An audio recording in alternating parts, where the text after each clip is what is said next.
and welcome to PFF Fantasy Football Podcast, AFC Team Previews Edition. I'm your host, Ian Hartitz, and joining me on this lovely Wednesday afternoon, host of the Unexpected Points Podcast, PFF data analyst, all around good, fun guy, Kevin Cole. How's it going, Kevin? Good. Wait. So are we doing AFC? I thought this week we were going to do 10, 15 minutes AFC, 10, 15 minutes NFC, and then expand, 1.5 to maybe in 3 hours of Skylar Thompson talk. I think would be more appropriate this week. You know what? We usually start with the AFC East and the top team, which is the Bills. But screw that, Kevin. It's a special occasion. Let's start off with the Dolphins and actual Skylar Thompson QB1 season. Dolphins have already confirmed that Tua Tagovailoa is going to miss another week recovering from that concussion, and Teddy Bridgewater remains in that protocol. So, yeah, Kevin, would have been a lot cooler to see Skylar, earn his way up the depth chart, the old-fashioned way. Never want to see these guys get hurt.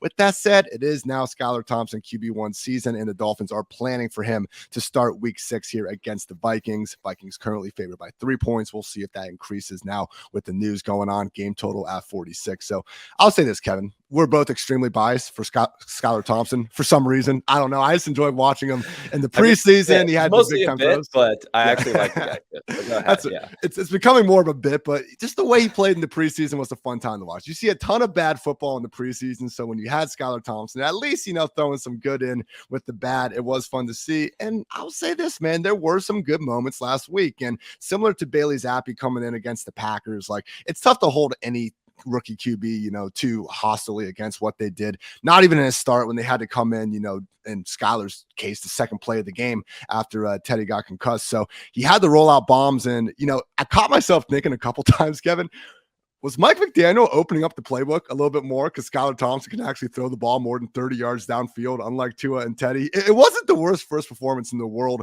all bit and bias aside. Yeah. I mean, some of the numbers weren't great. He had the strip sack fumble, which kind of ended the game, so that wasn't great. Some of the stuff didn't show up, too. I mean, there were multiple defensive pass interferences down the field. One of them was kind of questionable. But you're right. I was just surprised by how much he was throwing the ball, period, because they were down in this game. They got down, I think, 10-0 early, but it wasn't, that big that they were down. Raheem Mostert, who sure we'll talk about it, taking over the backfield, and he was playing well. So, I was a bit surprised of how much that he was passing it. And there's this weird situation here. Like, are the Dolphins like banned from bringing a player back from the concussion protocol or something? Because they said Teddy Bridgewater. I think Teddy Bridgewater did get his bell rung a little bit on that play. However you want to define it. I don't know if it was a concussion. I did think he took a pretty big hit on that play. But they said that, or at least this was just tweeted out by Marcel Louis-Jacques, who is the reporter for ESPN for the Dolphins. He said that if Bridgewater clears the concussion protocol, he'll be the backup and not the starter, which seems a little bit weird because they were singing Bridgewater's praises last week on how prepared he was and how great he was in practice. Maybe it's because he's not going to be able to prepare in practice. I don't know. Or maybe the NFL is like, you're not allowed to bring back a quarterback the next week, even if he passes the concussion protocol. Well, that was the weird thing. Literally on the broadcast on Sunday, like CBS announced that Teddy Bridgewater passed the concussion test, but he won't return because of the protocol. Like, aren't the concussion tests the concussion protocol? I didn't realize these were two separate entities going on right here. So, they did list the elbow with the injury. I think we all kind of mocked that because, obviously we had the Tua and the so-called back injury going on there. But hey, for now, it's Skylar Thompson. We'll see if Tyreek Hill is going to be out there. He is dealing with a foot injury. Pro Football Talk did report that it's not believed to be overly serious. Obviously, though, Tyreek Hill out of the picture would mean more volume for Jalen Waddle, maybe Mike Gesicki if he can get out there and get a few more inline snaps one of these days. Final note with the Dolphins is, as you brought it up, Kevin, the Raheem Mostert RB1 season really just taking over this backfield. Last week, 68% of the snaps, 18 carries and 3 targets. And the big tell that this really is Mostert's backfield now is the fact that Myles Gaskin, for the first time all season, worked well ahead of Chase Edmonds. So it's definitely not Chase Edmonds' backfield at this point. You cannot start Edmonds. And honestly, like, with bye weeks, man, I think Edmonds is plenty cuttable, and you could have probably argued he was, a week or two ago.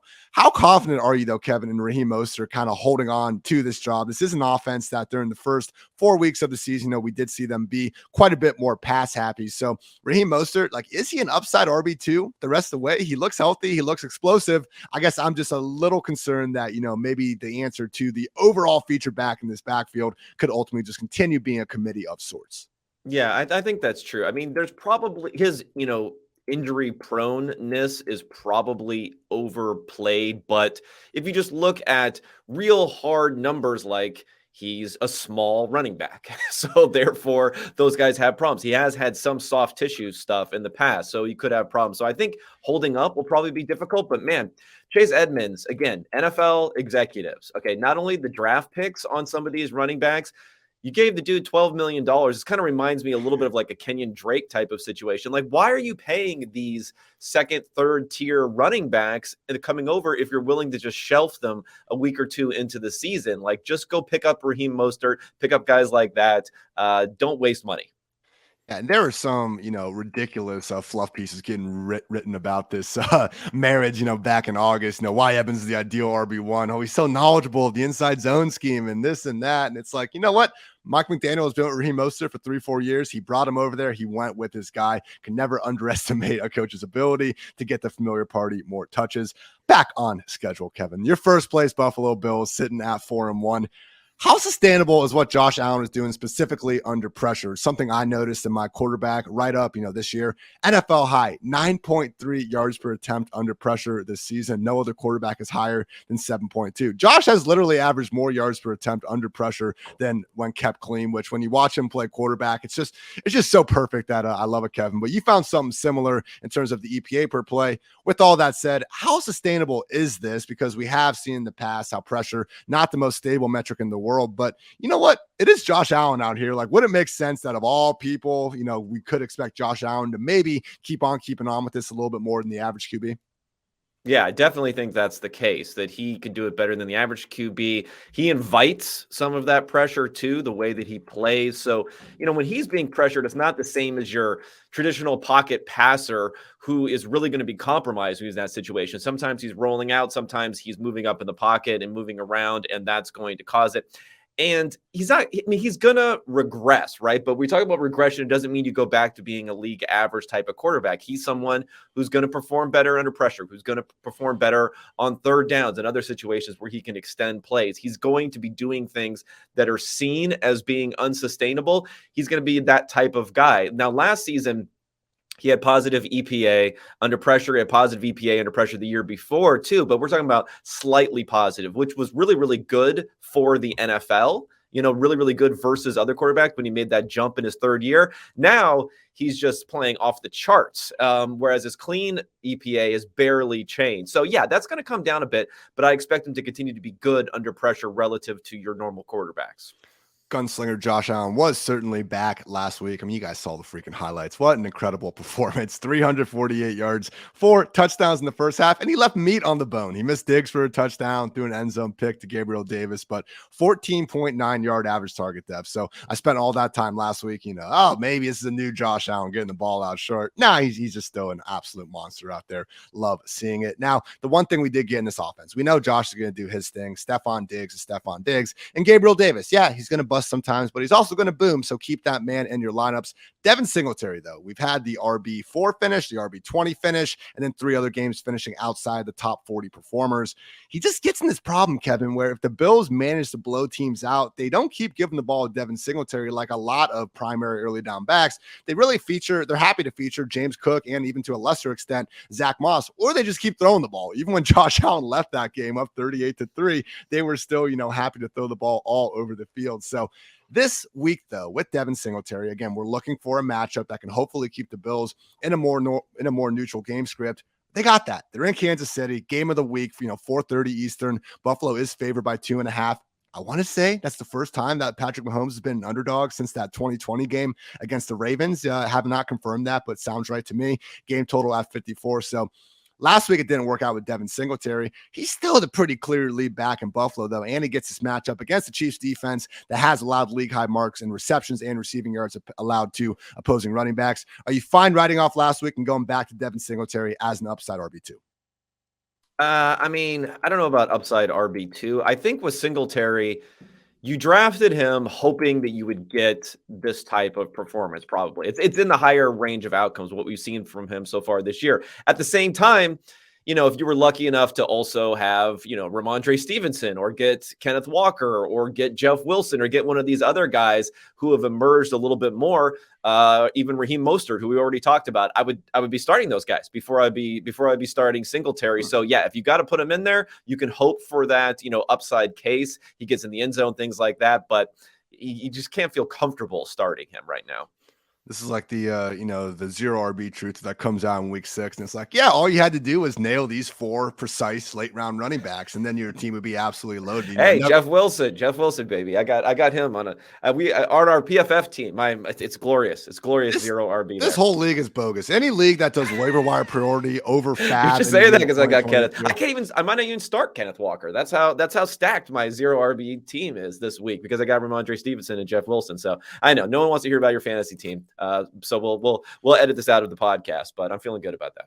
We actually don't edit anything out of the podcast. So you guys heard it. We'll keep rolling on. Jets up next in the division, sitting at 3-2. Hey, winning Jets. How about that? They got the miracle over the Browns. They beat up on Trubisky and Pickett. And last week, Skylar Thompson out there kept things close until, we had a couple backbreaking issues in the fourth quarter. So Kevin, are you buying this Jets success? There are weapons everywhere. The offensive line has been banged up. They've been doing all right. But I will say, Zach Wilson, as you noted, highest grade of his career last week. He is PFF's 11th highest graded passer of the season. 6th in yards per attempt with 8.1 yards per attempt this year. I feel like we saw Trevor Lawrence have a similar nice little 2-game stretch, and we all said, oh, look, Trevor Lawrence is back, fuck Urban Meyer, all this, all that. Zach Wilson has had 2 really good games in a row, man, and I feel like we're not really giving him much benefit of the doubt there. Overall thoughts on what we've seen from Zach Wilson and this new and improved Jets offense? Yeah, I think Wilson has been good. I don't think he was as good as his grade last week. He was okay. I mean, there were some dudes that were open. When you get 79 yards to a wide open Breece Hall on a wheel route, that helps a bit. There wasn't a lot of pressure on him. He only dropped back to pass 24 times during that game. And maybe from a fantasy football perspective, I think that's what we want to focus on because Flacco is, he's elite Flacco, right? He was elite at just throwing the ball a lot. So that's what he was elite at more than anything. 47 dropbacks in week 1, 56 dropbacks in week 2. And now we have 40 dropbacks and 24 dropbacks for Zach Wilson. It's just not enough juice for the rest of those receiving options. If we're talking about, Garrett Wilson, you got excited about, Elijah Moore, those guys, you're not getting much here. So it's really Breece Hall you're feeling confident about as far as starting in this offense. Other than that, it's really tough right now. And the other problem is, man, if it was only Corey Davis, Elijah Moore, and Garrett Wilson, it wouldn't be easy, but they also keep Braxton Berrios involved because Braxton Berrios is good at football, to be fair. And of course, Kevin, you got to get Jeff Smith, his 10+ snaps a week as well, because why not? It's Jeff Smith, of course, got to get that guy on the field. This week, the Jets are in Green Bay. Packers sitting at 7-point favorites, game total at 46. Hey, last week I said we were already here, Breece Hall, top 12 RB. We're not leaving, Kevin. He's an RB1 the rest of the way. Michael Carter, found his way to vulture Breece Hall from the 1-yard line on 2 separate occasions. Side note, come on, NFL coaches. In that Breece Hall play at first, man, I didn't realize this. They had a quarter break. So he had an entire time to go get some water, get back on the field. He just got you 79 yards down the 1-yard line. It's 1st and goal. Give the man one chance to score a touchdown. Come on, guys. But 40 points. I guess we'll say they did a good job in real life. But yeah, Breece Hall, RB1. We can all agree on that at this point. But yeah, I think you already said it, man. Any of these wide receivers, tight ends really interest you moving forward as more than like wide receiver 3 types? I mean, even Tyler Conklin, unfortunately, is now losing a bunch of reps to CJ Uzomah. Yeah, I mean, I liked Elijah Moore a lot coming into the season, but yeah, the volume's just not there. Maybe we'll see it if they end up getting down. They are, they're 3-2, right? So that's not something that you expected coming into the season. I have a mini rant here on Breece Hall that I just want to go here. So if you're listening in your podcast app, you might want to skip forward 30 seconds if you don't want to hear my Breece Hall rant. But I was listening to an analyst who I respect because I was listening to them in the first place, was talking about Breece Hall and saying that they didn't like him coming into the NFL. and that he had gotten better as far as his vision or something like that. Okay, let's think about it, people. Like, it's like one of these confirmation bias takes that I just can't. It's like a different type of confirmation bias. It's excellent running back who was excellent in college, who was drafted high, is now playing well in the NFL. What's more likely, that he like got better somehow in the first 4 weeks of his rookie season, or maybe you just like kind of missed your evaluation? So just think about that when you're listening to people talk about these players and how they've gotten better. It's not like, hey, evaluating is hard. So that's why take players who are fast, strong, and put up a bunch of yards. And then in the NFL, guess what? They can be pretty productive. And guess what? Every year from March to August, it's about the vision, his feel, and his ability to get through contact. And then now in week 6, it's, oh, hey, look, Breece Hall is playing about 70% of the snaps and seeing 20 opportunities per game. Should probably get him in all your fantasy lineups. Final team in the AFC East, we got the 2 and 3 Patriots. Similar kind of conversation that we just had with Zach Wilson in terms of Bailey Zappe. The guy's playing really good, man. And will it persist? Will it keep going? Maybe not. Probably not. With that said, number 1, Kevin, not number 2, not number 3, number 1 adjusted completion rate this year at 82.9%. He's averaging 8 yards per attempt. He's got a top 10 PFF grade, 0 big time throws. It has not been flashy. He's gotten, some help from Jacoby Myers, Devontae Parker a couple of weeks ago. The Patriots are not asking him to do much other than, exist in that half second, like the Mike Winchell strategy from back in the day. Get the ball, exist in that half second between giving Boobie Miles or Ramondre Stevenson the football. And so far, Bailey Zappe is doing that. Still not sure if Mac Jones is going to be back from that high ankle sprain this week. But at a minimum, Kevin, I will say this Patriots offense, they were able to get the W last week. They were more competitive than we thought they would be in Lambeau the week before. I mean, this was an offense that looked really broken the first couple of weeks of the year. We were firing off all the Matt Patricia jokes. I mean, every single thing coming out of training camp and really the preseason looked like this offense was going to be terrible. And with Bailey Zappe under center, they've started to get back to average, maybe, dare I say, even an above average group. Do you think once Mac Jones is back in this offense, we could see them start looking more like that legitimate top 10 scoring offense that they were last season? Yeah, I don't know if we're going to get the top 10, but I think we could talk about top half type of offense. I thought Max Jones played a lot better than what people think that he played. He was dropping some dimes actually in the game against the Ravens, I guess it was. But he had some interceptions at the end, but he was throwing the ball down the field to Parker. And I think Zappe is fine, but similar vein when we talked about Zach Wilson, although even more extreme here, he's got 40 dropbacks in 2 games. That's in 2 games. The total. He's got 40 dropbacks. So we're not going to be getting a lot of goodness and a lot of upside from this offense. What you will be getting, though, as a favorite, and with that backfield thinned out, is a lot of Ramondre season. It's Ramondre season all over. This is one of those things where I know people are going to complain who didn't draft and were fading him, and they're going to say, oh, you only needed, 2 running backs to get injured. And don't steal my rant I was about to say, Kevin.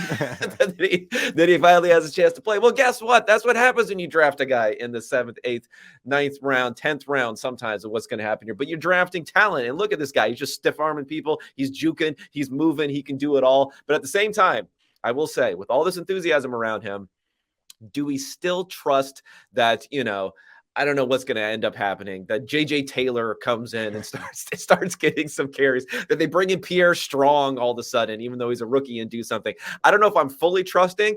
I'm putting Ramondre in like the RB1 conversation, but I'm not putting him, like projections are going to have him as the best running back played this entire week.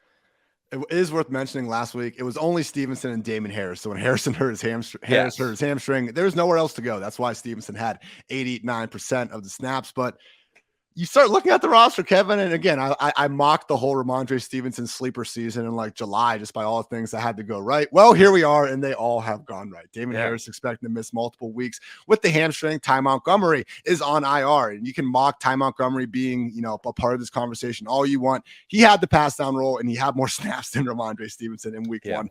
That happened. James White retired. Pierre Strong has played 3 total snaps on offense, none since week 2. And J.J. Taylor, and don't even forget about Kevin Harris, moved to the practice squad after the preseason. So it does seem like Stevenson is going to be as much of a feature back in New England as we could expect. Is he going to be more of a 90% guy? No, I think it goes down to around 70 or 80%. But either way, and also hats off to the guy. He's playing fantastic. PFF's 3rd highest grade running back this season behind only Nick Chubb and Josh Jacobs. I mean, he had a catch and run last week, broke a good 3 tackles on the play. One of the more impressive individual performances I saw. So great matchup this week. Cleveland 27th in PPR points per per game allowed to running backs, 30th in yards before contact allowed per carry, Stevenson, you cannot show me a lineup where he will be sitting, so please don't even ask.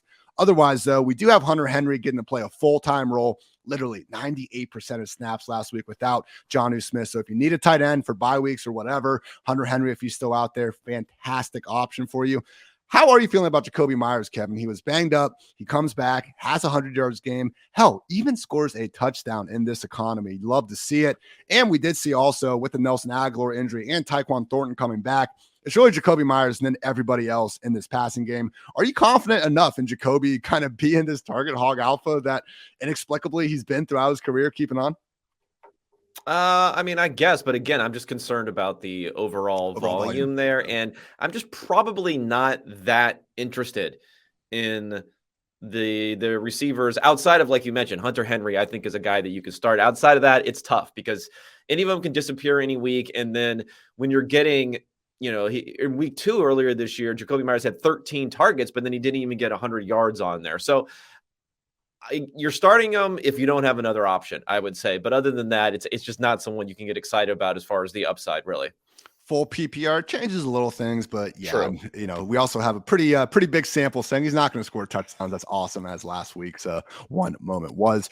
Moving right along to the AFC North. In first place, we got the 3-2 Ravens. So the Ravens were supposed to be partying like it was 2019 again, Kevin. We heard that all off season, but J.K. Dobbins misses the first 3 games. Gus Edwards still not back. Drake, Davis not doing their thing. You look up now after 5 weeks in the Ravens with a 59% pass play rate in non-garbage time situations, ranks 20th in the league, which again, not exactly the most run heavy or pass heavy offense, but more middling than the expected rate, which was going to be literally the most run heavy offense in the NFL. So Lamar so far, okay, I saw the misses last week. Could have had a 50-yard touchdown, Devin Duvernay, and then the Tylan Wallace one was even worse, or Tylan Wallace, a couple minutes later. But on the whole, on the season, straight drops, no screens included. He's averaging 7.3 yards per attempt, just like Justin Herbert. That's ahead of Joe Burrow and Tom Brady. His adjusted completion percentage, 19th among 39 quarterbacks, ahead of Burrow, ahead of Rodgers. I mean, Lamar Jackson, Kevin, he's doing everything you could hope for as a passer. We know what he brings to the table as a rusher. Do you expect this offense? We've talked in the past about just the overwhelming amount of total offense that Lamar is accounting for. Is this sustainable? And do you think this team can keep being not pass first, but more pass heavy than we're used to seeing, and then continue to lead this division? Yeah, I think they can be. You're right. There were some big plays that were left. His usage is still fantastic. I mean, he ran the ball 11 times 2 weeks ago, 12 times last week. He's not getting the super long runs like he was those other weeks, but still, you get that type of usage. You're going to get some more rushing touchdowns there, which he hasn't had. And then the passing game, you mentioned that he missed a couple of plays there. Rashad Bateman out. We'll see about him. I don't know. I'm not necessarily encouraged by his potential return this week, but that's a guy that they want to get back there. So yeah, I think they can continue to play this way. He's stepped forward passing the ball. The bigger question for me is just, with the rushing and whether you can trust guys there. J.K. Dobbins was sharing the backfield a lot. And it might be one of those situations. Remember, his delay to start the season and missing the first couple of weeks, his knee might not be exactly where they want it to be to say, we're just going to turn over the entire backfield to this guy. So I don't know if he's necessarily someone you can really trust, at least until we see it. We got to see it first. I really thought last week was going to be the week because his usage went up from week 3 to week 4. And then with Justice Hill out of the picture, it made sense to really feed Dobbins. I mean, they just could not have trusted Kenyon Drake and Mike Davis less, deservedly so. They weren't making anything out of their opportunities earlier in the season. And last week, people, I kid you not, Kenyon Drake literally outsnapped J.K. Dobbins in a close game that, they were either up or within one score the entire time. So yeah, look, and just with this offense, I mean, we've seen it. Greg Roman has not had a history of giving any single running back a workhorse role anyway. So when you have your workhorse running back, your theoretical workhorse running back already banged up, I just don't think he's going to get there. Could also see Gus Edwards returning soon off that PUP list with the knee injury. Haven't seen if his practice window is open just yet, but once he comes in back in the picture, going to be even more complicated. So look, down the stretch in 2020, the last time we actually had a somewhat healthy backfield here, from week 8 to the AFC divisional round, Dobbins played 53% of snaps. Edwards was at 33%. Justice Hill took some as well. Dobbins had 128 rush attempts. Edwards had 105. Dobbins had 16 targets. Edwards had 10. Gus Edwards is not disappearing. I know people love to look at this and say, oh, Dobbins is going to be a 70, 80% guy, sooner rather than later. That's not what the Baltimore Ravens want to do, Kevin. And as much as we think Dobbins is, has better style and all this than Gus Edwards averages 5 yards per carry on a yearly basis, man. So I do think Dobbins, more weeks than not down the road, he should be able to give us some of that low end RB2 value, but got people waiting for that true RB1 breakout season. I think it might be another year at least. Any final thoughts? Let's see. They're in New York this week against the Giants, 5-point road favorites, game total 44.5. Assuming Bateman is out again, which I agree with you, it doesn't look good. Where are we at with Devin Duvernay? Because they're doing a good job just getting him some design plays. I had a nice moment last night, Kevin. Adjusting the old ranks, might have had a glass of wine or two, and the Devin Duvernay versus DJ Moore battle for me. I gave it to Devin Duvernay. I had Devin Duvernay ranked ahead of DJ Moore, Brandon Ayuk, Juju Smith-Schuster. What a time to be alive.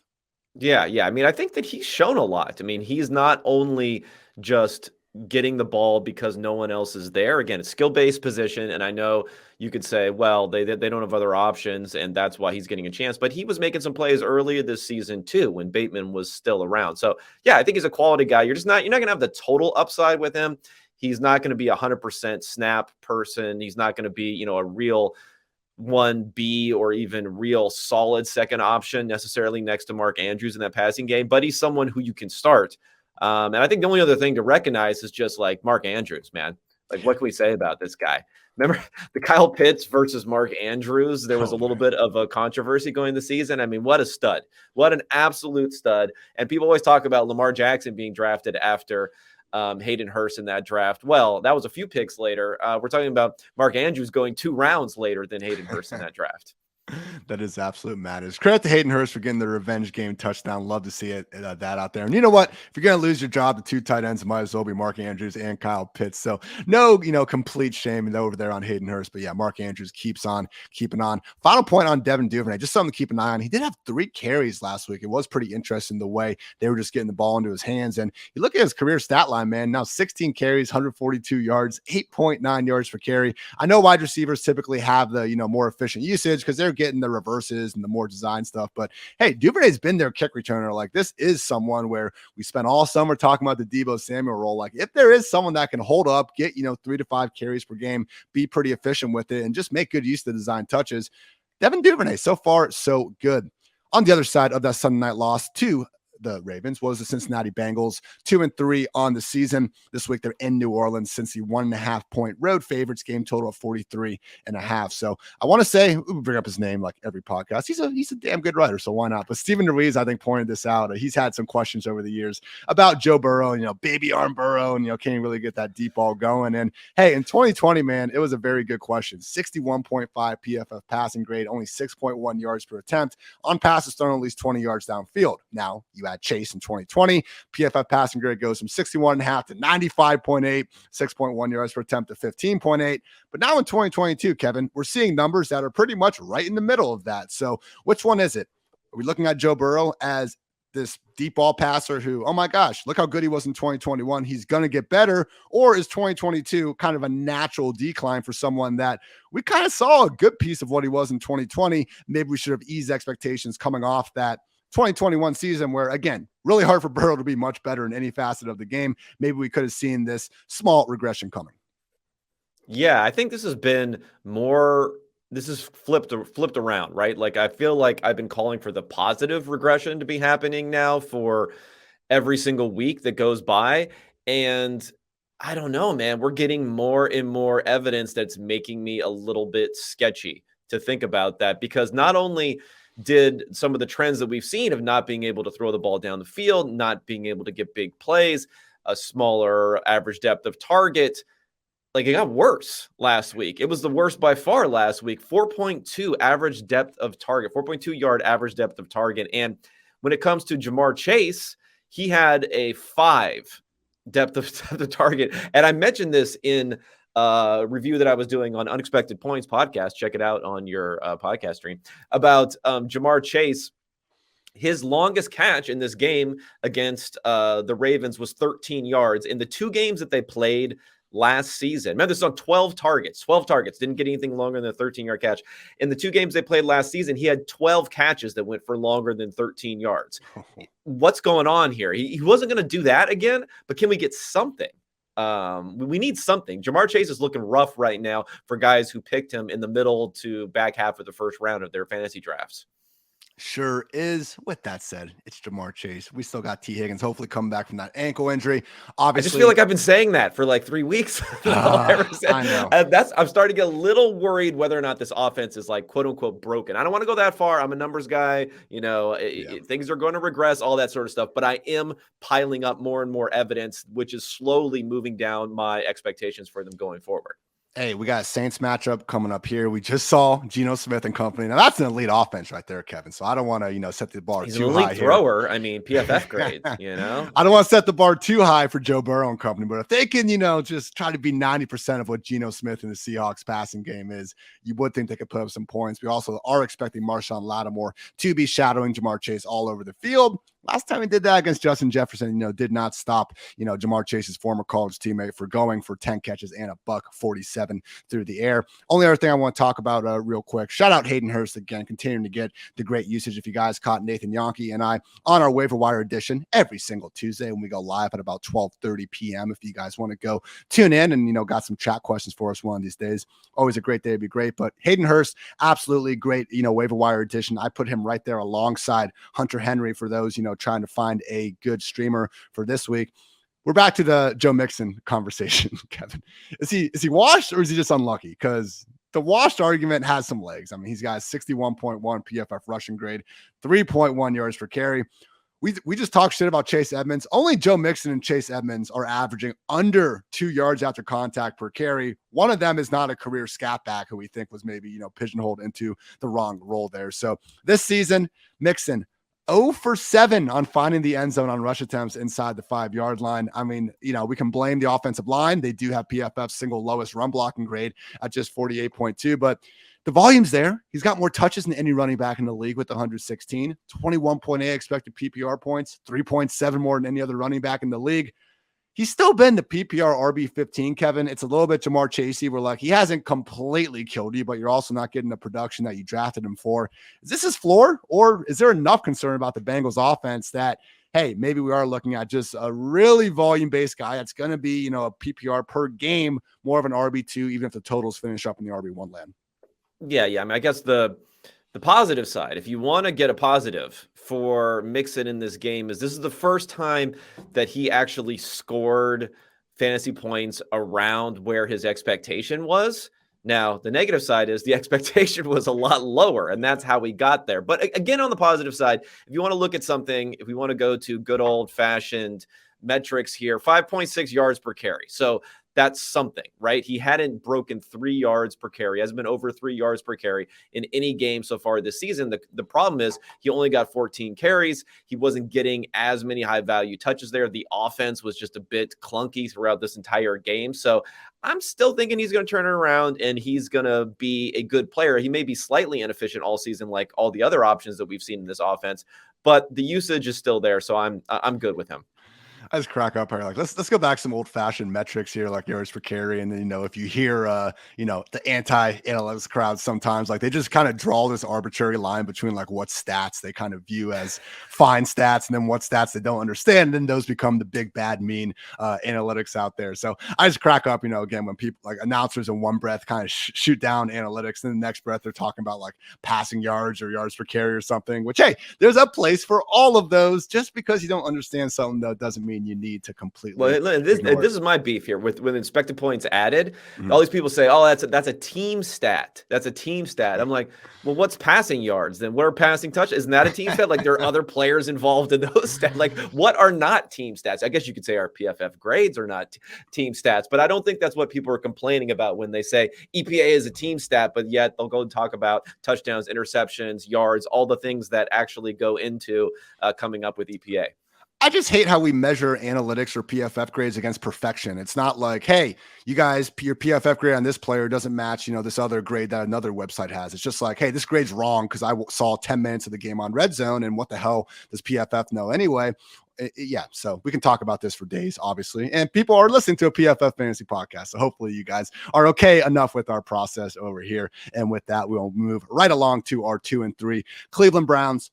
look, they're sixth in scoring right now. This is the number one offense in EPA per run play. Jacoby Brissett hasn't had the counting numbers. I mean, he's got 5 passing touchdowns this season, doesn't even have 240 passing yards in a game. With that said, he's doing a good job generally of limiting the turnovers. I saw the back-breaking pick six, not pick six, just the end of game interception. With that said, he did get the offense, he had a little bit of help from that failed fourth down, but he got the offense back in position to actually, have a chance for the game-winning field goal. It just didn't work out. At the end of the day, Jacoby Brissett, he has exceeded expectations. Like, just the fact the Browns are, again, a top 6 scoring offense with him under center tells you all you need to know. They're 2-3. They got a tough upcoming schedule. We talked about that last week, but Kevin, once Deshaun Watson is back, like, is this an immediate top 10 offense in the NFL? Because if Jacoby can make this a top 6 scoring offense, I mean, best version of Deshaun Watson, this group could be elite in a hurry.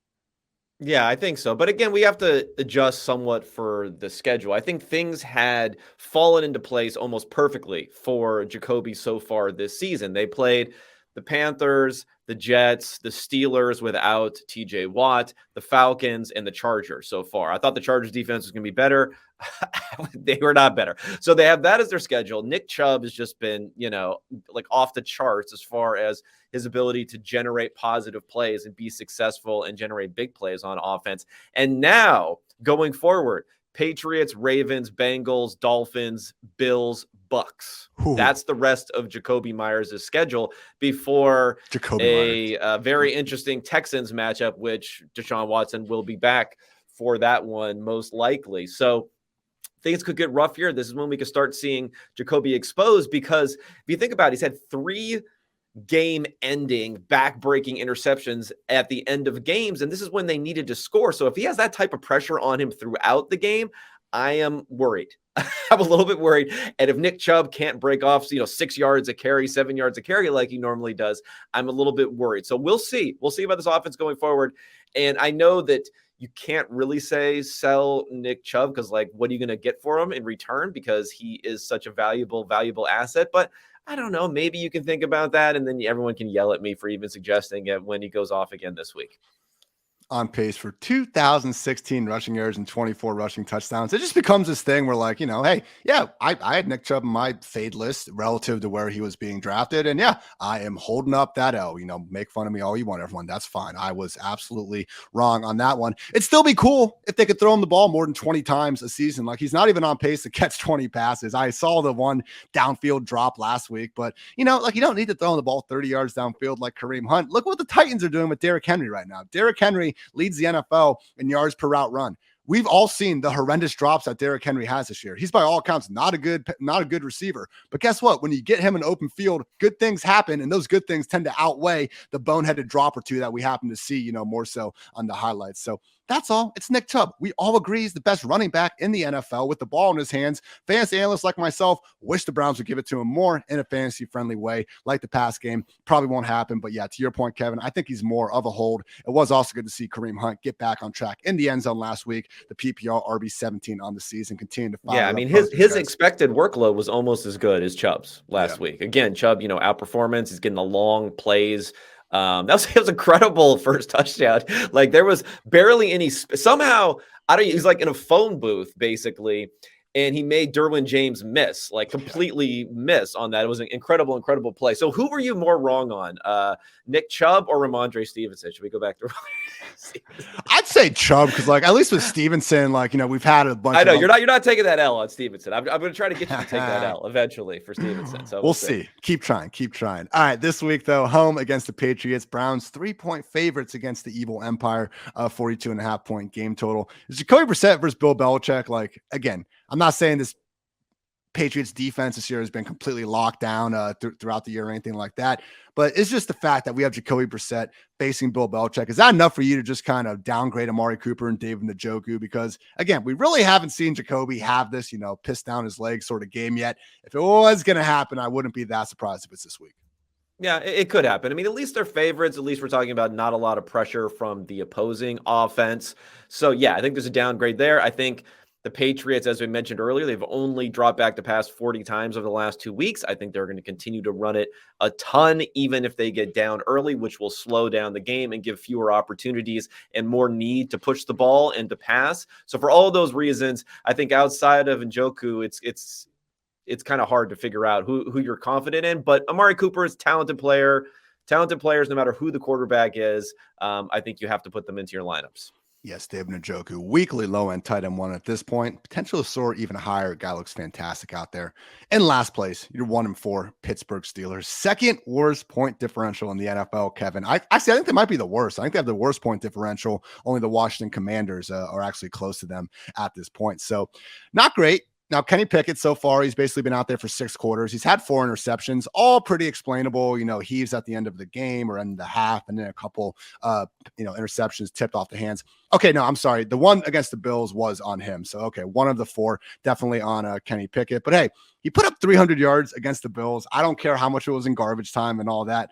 I feel like, Kevin, we've at least seen in these 6 quarters that Pickett is, in fact, an upgrade over Mitch Trubisky, and I'm more confident in Deontay Johnson and George Pickens moving forward. I don't know if it's going to be this week. They do have the Buccaneers. That's going to be another tough matchup. Worried about how that offensive line is going to be able to hold up. And they got the Dolphins and the Eagles. So I don't know if this is going to be, a full real-life turnaround. But in terms of Pickens, in terms of Deontay, man, I am trying to buy low on them if you can. I'm not so sure how, everyone's kind of has these sky-high expectations for George Pickens, but Deontay Johnson, man, no touchdowns this year. I think only 53.5 receiving yards per game. I have never been more convinced this dude is an elite receiver. You just watch him, and I do my Shoosh report every week, and this dude basically gets a whole paragraph every single time out. He's so close to breaking off a big game. So overall thoughts on the Kenny Pickett experience in these 6 quarters and how you're kind of adjusting your expectations for the wide receivers accordingly in fantasy land.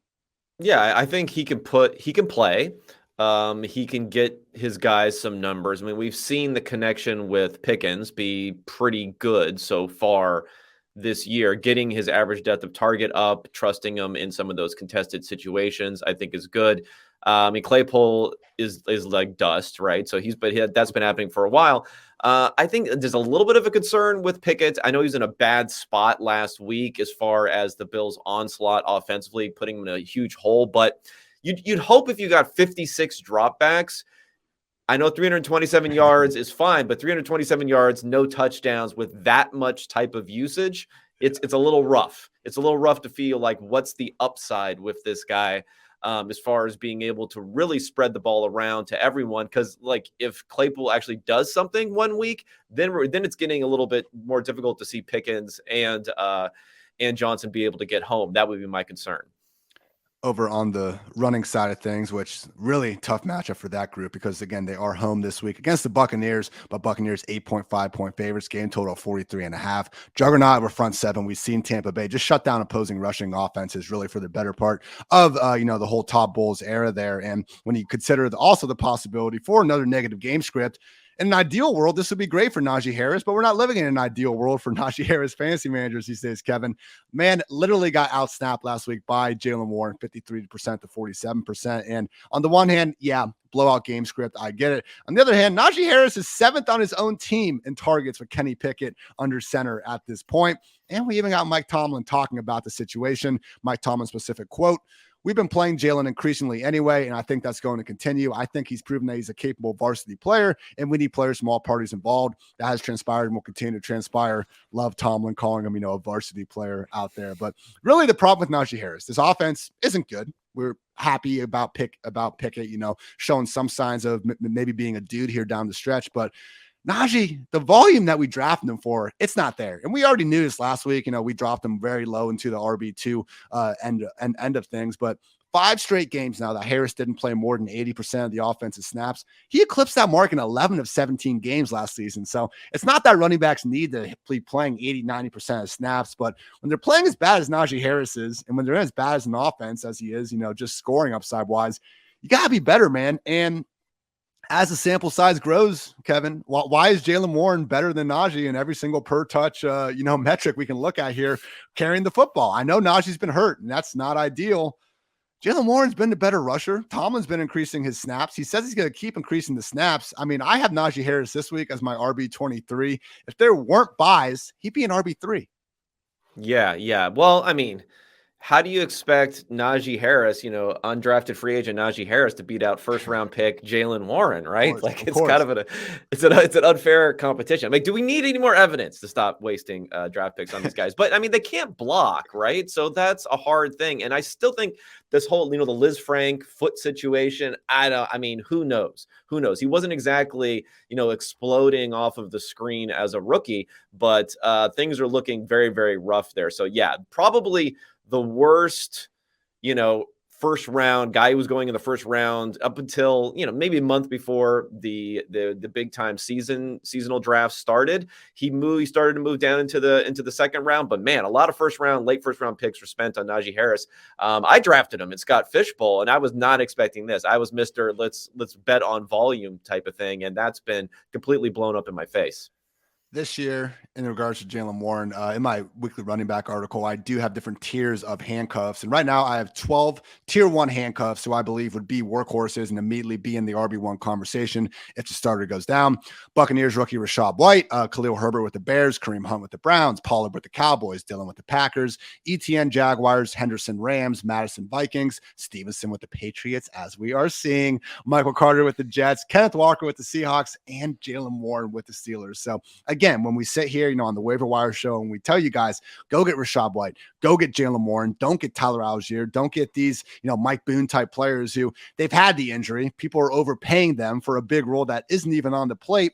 Take the guys that haven't had the big injury occur yet and are one injury away, not from their regular handcuff rule, but from legit seldom leaving the field. I do really think that's what we have in Jalen Warren. He's still someone that's only rostered, I believe, in under 10% of ESPN leagues. You're going to see that every weekly projection, 2.5 points or something. You're not using him until you want to use him, and then everyone's going to want the guys to get him on your roster before then.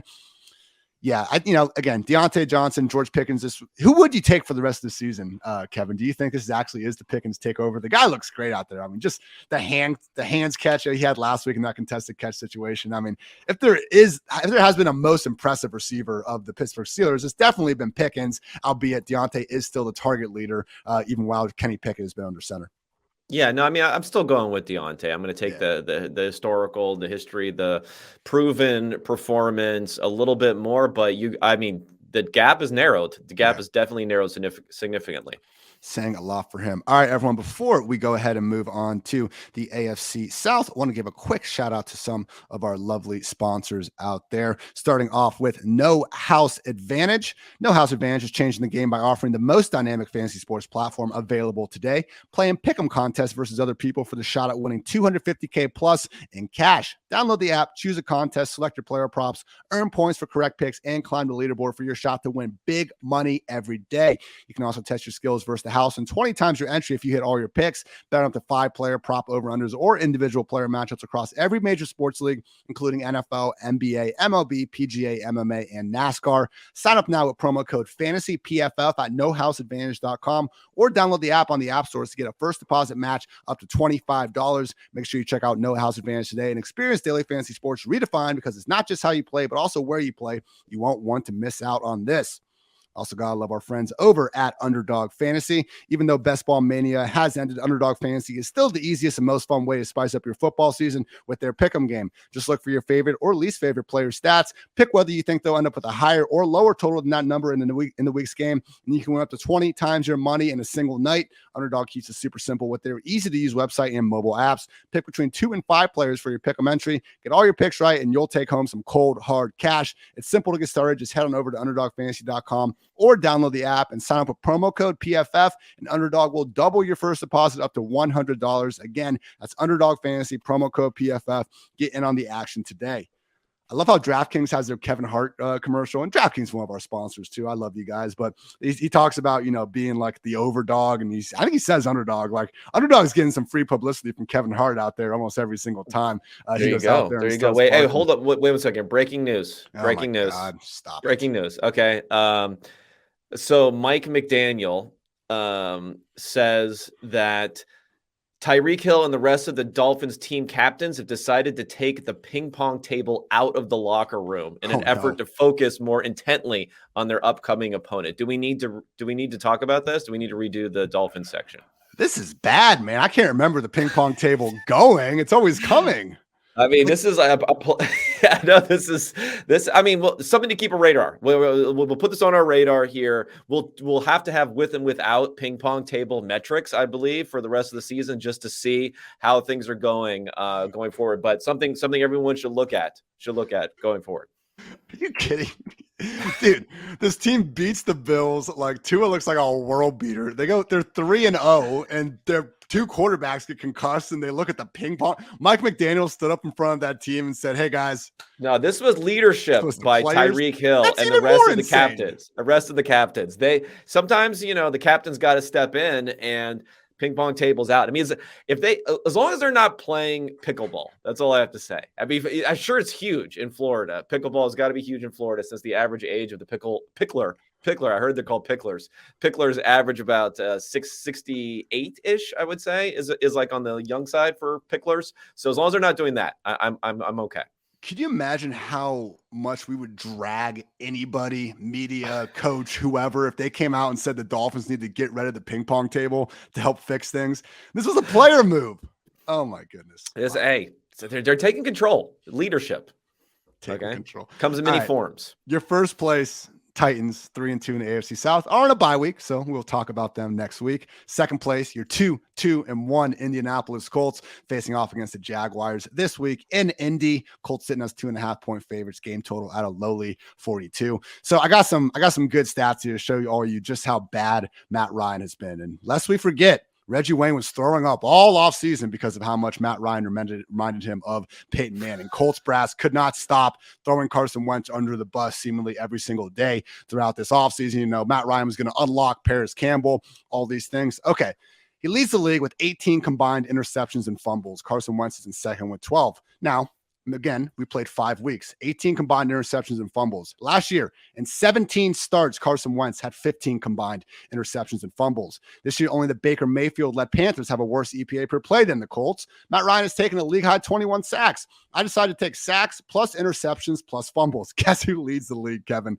Matt Ryan with 39. Carson Wentz and Matthew Stafford, the only other guys over even 30. This offense has been terrible. Matt Ryan sure looks like the reason why. I mean, it's like that SpongeBob meme where like they're trying to find a problem with the Colts offense, and it's like SpongeBob looking at the most wanted poster, and it's actually SpongeBob. Like, Matt Ryan sure seems to be the problem here, Kevin. It's not going to get any better unless they're going to bring Swag Kelly out of retirement. Like, I don't see a fix anytime soon here, other than hopefully Jonathan Taylor's healthy. You give him the ball 35 times a game, and hopefully he does Jonathan Taylor things. But do you see anything getting right in this passing game? Because right now it's even dragging Michael Pittman down. Yeah, it's bad. If I had like the ability to just buzz a team and we could just skip them, this may be. I mean, we're going to be talking about Alec Pierce. Like Alec Pierce, can he be a thing? And I'm going to give myself. This is part of my self-congratulation part of the broadcast. I'm going to give myself some credit because I was doing an off-season narratives, like what are we buying, what are we selling. One of my narratives that I was selling was, I have a couple of headlines here. One of them is, this is my favorite one. Matt Ryan has Colts gushing. And then there's a little bit of a quote. It says, there's definitely an it factor. What does that even mean? Like, what does that even mean? Oh my God, this is bad. This is like very, very bad. Jonathan Taylor is like, he was supposed to be like Nick Chubb. Like, you could not regress this guy. He's been regressed. They regressed him. Our poor boy, Jonathan Taylor, has been regressed. I can't take it. What have they done to my boy? Hopefully he is back from that ankle injury. Naeem Hines in the concussion protocol. If not, we're going to see Deion Jackson and Phillip Lindsay probably splitting things pretty evenly down the middle. If you're desperate, you need buys. Okay. I think I ranked Deion, like, assuming Taylor and Hines are out, I think I ranked him like RB 35, 36, which with 4 teams on bye, like, that is low. So they are not recommended starts by any stretch, but I know it. I'm in some of those leagues. You just need some guys out there getting some touches. Take a look at Deion Jackson and Phillip Lindsay. But we did get reports that Jonathan Taylor is tentatively expecting to suit up. He was coming off the short week last week. I do think Taylor will be back. Go back to Will Pittman and Alec Pierce, 60 plus yards in 3 straight games. Nathan Yonke and I talked about it again. The big good news for Alec Pierce is that Ashton Dulin is on IR, so he's completely out of the picture. So we should see more of a full-time role for Alec Pierce. God forbid Matt Ryan gets his shit together just a little bit. Maybe this passing game can start doing anything. But yeah, too many words on that team already. Let's move on to your 2-3 Jaguars. Yeah. back-to-back games where Trevor Lawrence has not looked good at all. I believe you know specifically, Kevin, he has had a negative EPA per play in back-to-back weeks or just overall. So what version are we getting at this point? Because he looked great in weeks 2 and 3, weeks 1, 4, and 5, not so much. And when you put it all together, he's been anyone's idea of a pretty bad quarterback, regardless of what stat you want to look at. Jaguars have dropped a league high 14 passes, but man, Kevin, this does not look like the quarterback that has been lauded as, the best prospect since Andrew Luck. What are your kind of career expectations for Trevor Lawrence at this point? They've changed, maybe gotten a little bit more positive than they were at the beginning of the season. I think what you were looking for him is that, yeah, sure, there's still that upside. I mean, the physical traits, his ability is there, but continues to sail passes. That's a big one. Continues to make bad. We talk about the Jacoby Brissett mistake. Like his interception last week where he threw it to Derek Stingley might have been the boniest bonehead play of them all because it was first down, I believe. Yeah. It was first in goal from the 7 or something like that or something. It was inexplicable that you would do that. And this was supposed to be his get right game. So the problem is we had the let's write it off game in the weather against a strong Eagles defense. And then we had the get right game, which never came. And the problem here, maybe not even for Lawrence specifically, when we're talking about from a fantasy angle, but Christian Kirk. Now, can we rely on him? Because this is the first week where he really fell off a cliff. As far as his production, he had been the reliable guy so far this season. And now he dropped all the way down to wide receiver 100 after starting off in PPR ranks 7, 14, 47, 100. I call that a bad trend. I'm looking at stonks. You know that stonks? It's going like this. This one. It's not good. I have Kirk this week, wide receiver 23. I thought he was going to be a potential weekly wide receiver 1 after that start in the season, the way they were using him underneath, but he really doesn't have. He was a cash game guy last week as far as his pride. Like you thought, okay, but God, it's confidence shaking for sure. What we saw. And he could maybe get right this week against the Colts. We did see him score 2 touchdowns when they played back in week 3. The Colts oddly used Stephon Gilmore to shadow Marvin Jones. So, if you're just going to waste your best cornerback on Marvin Jones, then it makes sense that Christian Kirk and Zay Jones are going to have more opportunities. And a big part of that is just Kirk and Zay to a lesser extent working more out of the slot, where Gilmore, just like most shadow cornerbacks, usually don't make too much of a habit of following inside. So hopefully we just get a bigger sample on Trevor Lawrence and he starts playing better, because right now, Kevin is correct. We can't be overly confident in any of these pass catchers. Christian Kirk, Zay Jones, Evan Ingram. If it's a close start sit question with them and someone else, probably going to take the other guy that's in an offense that's ideally moving the ball better in Jacksonville at the moment.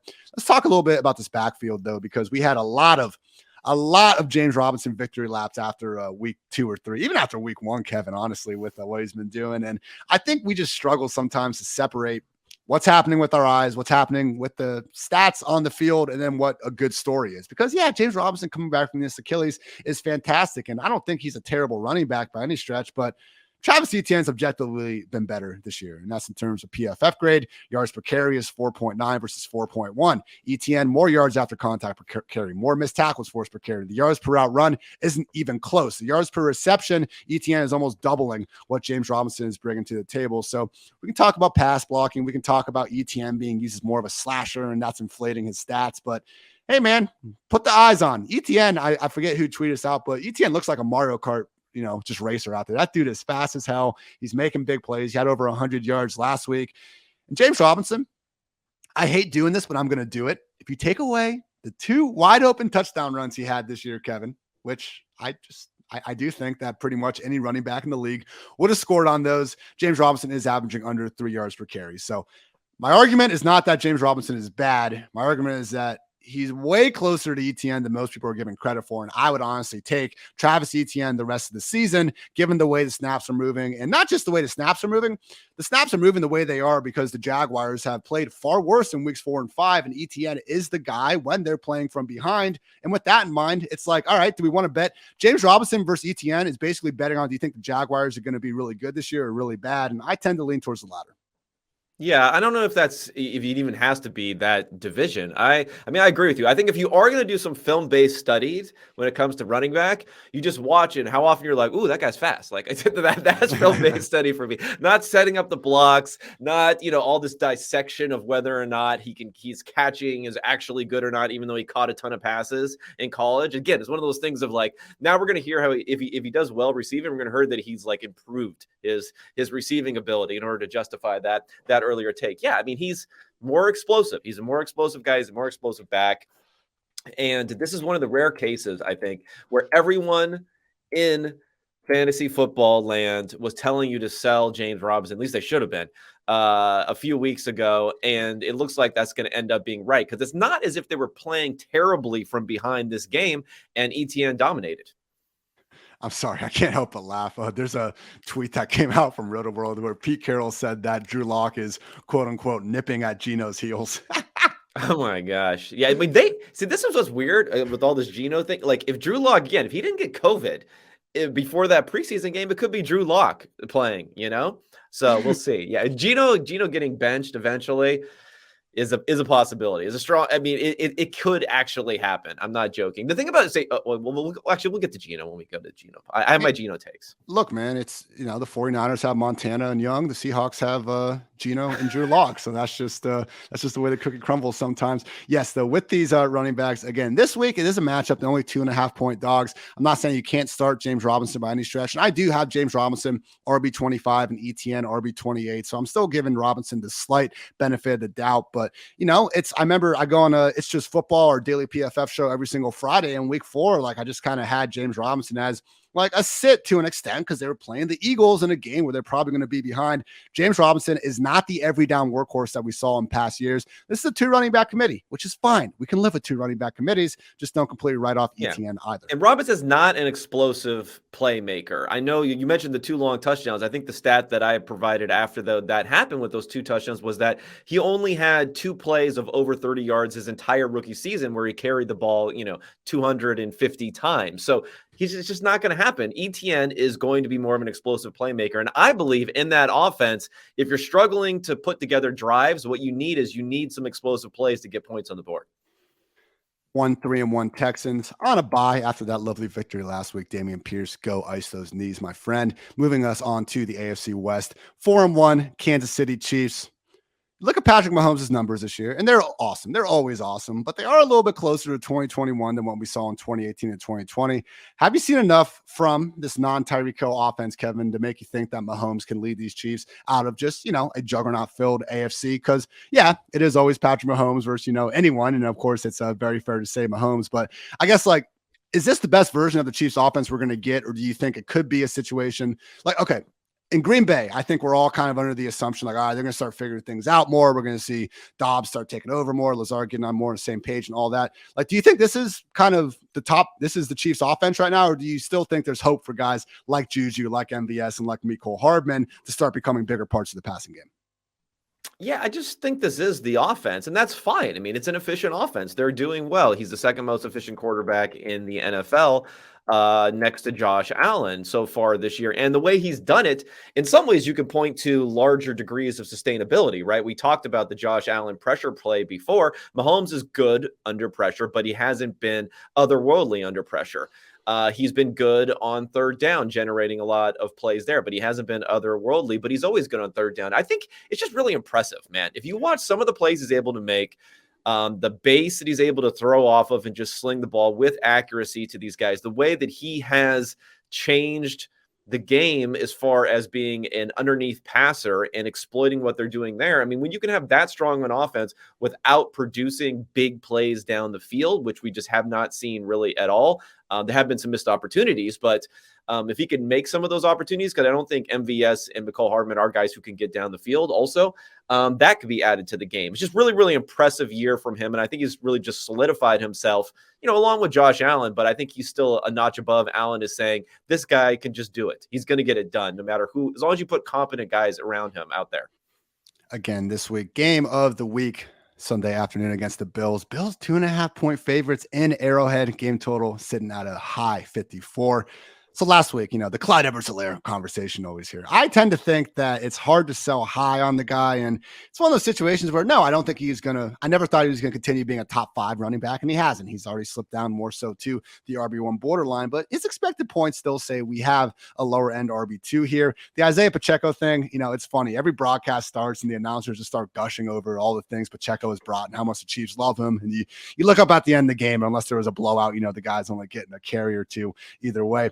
Jerick McKinnon, though, is the one that is really a potential problem. I mean, a couple of weeks ago, it was McKinnon, just getting stopped short of the goal line, and then Clyde was the one banging it in. Last week, Clyde got stopped at the goal line on 2 separate receptions, and of course, I'm sure y'all can guess who scored a touchdown after that happened with Travis Kelce finding 4 trips into the end zone in that one game. But do you think, Kevin, I mentioned my handcuff tiers, and I certainly don't have the Chiefs, in tier 1. I think I have them tier 3 with a projected 3 running back committee, but if something happened to Clyde Edwards-Helaire, who has not stayed healthy for an entire NFL season to this point, I know Jerick McKinnon would be the recommended ad, but how high is the ceiling for McKinnon? Because I feel like at this point, McKinnon has a better chance of kind of getting that every down roll than Clyde, I'd even argue. You look at every single high leverage situation out there, McKinnon tends to be on the field more times than not. I think Jerick McKinnon this year has played more overall snaps than CEH. Is this a situation where when the playoffs come around, we could actually see them go back to Jerick?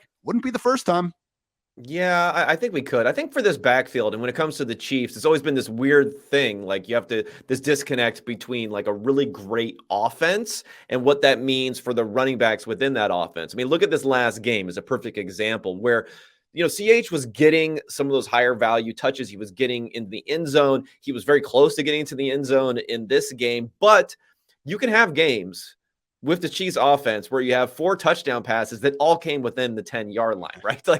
They can do that, and they'll throw a lot more near the goal line than your average team. And Patrick Mahomes, again, if you're an alien who can have guys all around you and throw it off a weird base and throw it downfield as opposed to checking down to a running back, then you're going to do that. I think from a real world perspective, it's probably more troubling for Edwards-Helaire what we're seeing than anything else. When you look at 2-minute situations, 3rd down, the high leverage type of situations that we're talking about for a team, like the most important downs, goal line for a team, Jerick McKinnon was playing all of those snaps. So it doesn't necessarily translate into fantasy points for McKinnon either, but I think it's a little bit troubling if your lead back, your first round draft pick back, every single time you're in a really clutch, important down, you're like, let's get him off the field and let's get Jerick McKinnon in the field, on the field.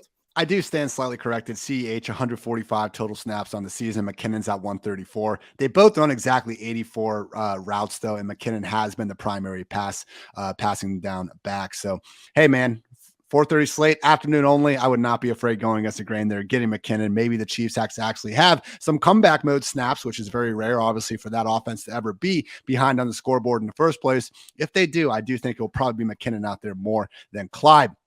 Number 2 team in this ever-loaded AFC West. There's 3-2 Los Angeles Chargers. Again, an offense that it's pretty tough to ever be, too critical of Kevin. But what do you think we could see when Keenan Allen comes back into the picture? Because so far we've seen Mike Williams not really being a boom or bust wide receiver. He's been a boom, boom, boom, bust receiver. More booms than busts. Austin Eckler continuing to make the most out of all of his touches, despite not having exactly the stranglehold on the goal line role we were looking for.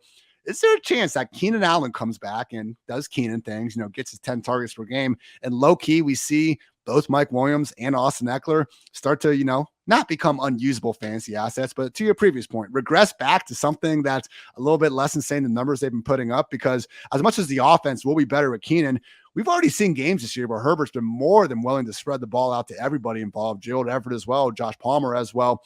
Could this be a decent time to sell high on Austin Eckler and Mike Williams? Or, hey, we got 2 full-time guys in Chargers offense. Quit overthinking it. Yeah, I mean, it probably is overthinking a bit when it comes to Eckler, at least, just because you don't have the high-end running back play. I mean, Eckler went from one of these guys where you thought, oh, man, this usage is not so great. Are we worried about him week 1, week 2? You look up now and he's, the second best running back in fantasy football after scoring a lot of longer touchdowns, which are probably unsustainable. But the underlying usage and the fact that they're passing to him so much has been really, really good. So I think that's probably too much a galaxy brain thing to think you're going to, for him. For Williams, I might be okay there. I still think that this Chargers offense has been good, but not great so far this year. And maybe, everything turns around. Herbert gets things going forward, but there's not going to be enough, at least the way that they're playing now, to go around to everyone, where Herbert's going to, he's not necessarily going to be putting up 3 touchdowns every single week. He has, 1 touchdown in multiple weeks. He had 2 touchdowns another week. Because of that, it's not quite as much to go around as we've seen in the past. I will say if Keenan Allen is back this week, when he's been out every single week, start Mike Williams absolutely no matter what. If he's back, I'm going to be dropping Mike, just more of a mid, low-end wide receiver too.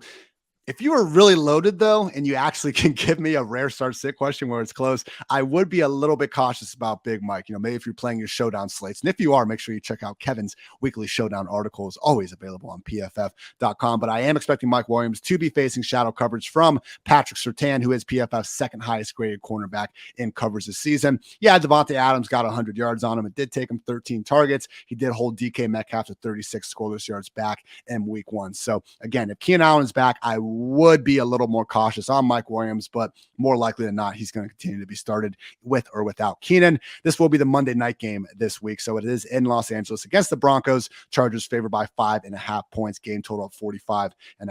We're going to finish off this AFC preview with the last place 2 and 3 Broncos. Oh boy. Again, the loss on Thursday night, I think we ended up, everyone got their jokes in on Russ, and deservingly so, and it kind of overshadowed just how bad Matt Ryan really was in that game as well. But how much blame are you putting on the shoulder injury, Kevin? It does seem awfully convenient that we find out about it as soon as, Russ comes off such, a disaster in prime time. But hey, this is a situation where this year, you look at, we're at PFF behind the scenes tools. We're able to look at how quarterbacks do the different depths of the field. 1 to 9 yards downfield, he's 20th in adjusted completion rate. 10 through 19, he's 22nd. He is 20th or worse throwing to every single depth of the field. He has not been accurate. Is this something where he's got a hurt shoulder? He's 34 in November. What do you think, Kevin? Are we actually going to see Russ get back to being Russ, or is this something that maybe we should have put a little more blame on him than the Seattle environment these last few years? Yeah. I think it's a combination. He can't get worse. He probably has to get better.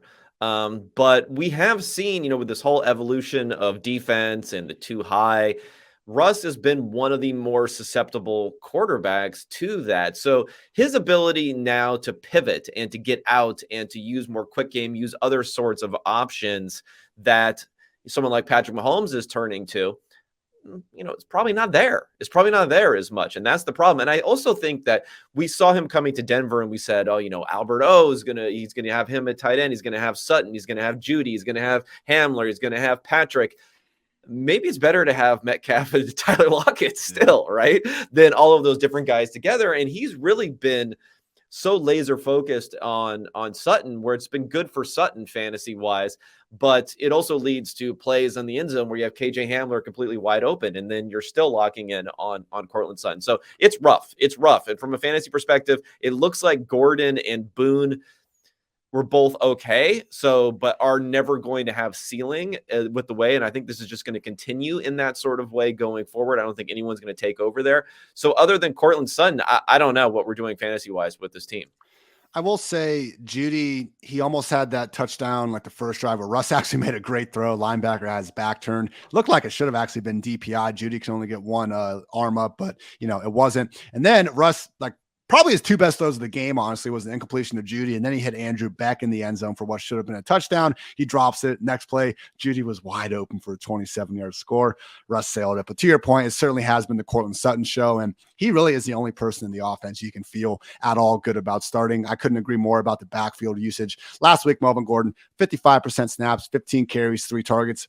0 fumbles, barely got close on us there on one of them. But Mike Boone, 42% snaps, 7 carries, and 3 targets. And Benjamin Albright, who is basically as tuned in the Broncos as anybody, he got asked about any insight into the Melvin Gordon, Mike Boone timeshare. And it's not the most, assured answer, but he did say, I think a lot of it is going to be coach's feel, and don't count out Latavius Murray, which has been a common kind of sentiment among Broncos faithful. And I believe Cecil, it wasn't a report, but he was even saying, like, if Javonte didn't get hurt, the way things were going with Melvin Gordon, he wouldn't have been shocked if Melvin Gordon could have even been cut. So it was a better game from Melvin last week. I believe he did get over the 100-yard mark, and he showed a little bit more juice out there. He forced 5 missed tackles on the ground, 3.1 yards after contact. So maybe he wins out, but man, we look at everything that's happened with Nathaniel Hackett going back to the Green Bay days and then what we've seen in Denver. And this was my point last week. Javonte freaking Williams couldn't get a 3-down roll in this offense. I have a hard time believing they're going to give that to anyone else involved now that he is also out of the picture. So until we see Latavius, really pound his way into this group, I'm fine treating Melvin as a lower end RB2, especially with the bye weeks, very much here, but I would not be expecting him to be someone that, is a must start anytime soon. And I think that about covers it, Kevin. Nice little AFC preview here. We'll be right back with the NFC. Let the folks know we got PFF.com this week. Yeah, the normal showdown pieces, quarterback rankings, unexpected points, podcasts, all that stuff. All the normal stuff is all in the rotation. All you can ask for, continuing just to grind through each and every week. Week 6. We still got, 12 more or so, but always a great day. It'd be great. 5 weeks. 5 weeks. God bless him. God bless him. I got all my positional previews, as always, Sheesh Report, Injury Report, Mismatch Manifesto. Catch all that on PFF.com. So appreciate you guys tuning in. As always, for Kevin, I'm Ian. Thanks again for tuning in. And until next time, take care, everybody.